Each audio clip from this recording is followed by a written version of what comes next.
saying, and that's just some things that was already like creating tension that he didn't want to be a part of. But the icing on the cake was, when they got rid of him. And I think all basketball or aspiring professional athletes should watch this interview, because you understand that it's two different type of games.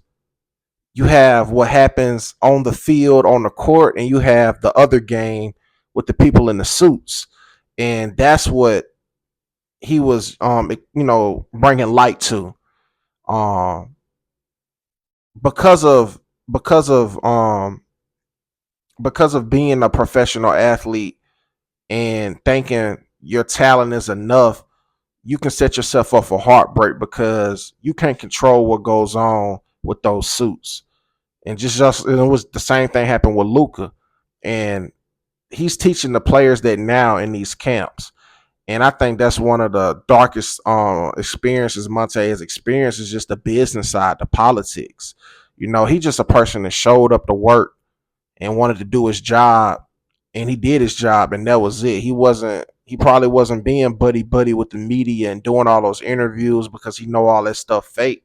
And it probably cost him certain opportunities, because there's favor with certain players because they're media friendly, or they play the game that the media wants them to play. And that's just not something he partaked in. Amazing interview, man. It's a lot more things that he touched on, but um, I just think everybody that's a fan of Monta Ellis, or if you're a fan of the NBA, this is one of those interviews that everyone should watch, because there's a lot of gems that Monta Ellis dropped in this interview. And I could go on and on, but the more I talk, it wouldn't be no point of watching the interview. Um, but Monta Ellis, man, was a very amazing player.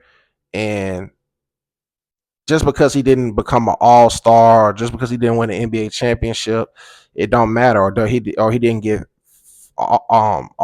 first team all NBA and things like that.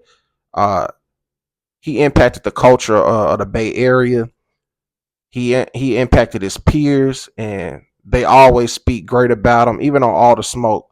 I thought that would have been the first stop he made during the interview, because Steven Jackson and Matt Barnes are always showing a lot of respect to Monte. And that's what the game all about. And now he's giving back with his camp, and he sounds just as passionate about that as he did probably as a player, because he's grooming the next generation, not just to be skilled basketball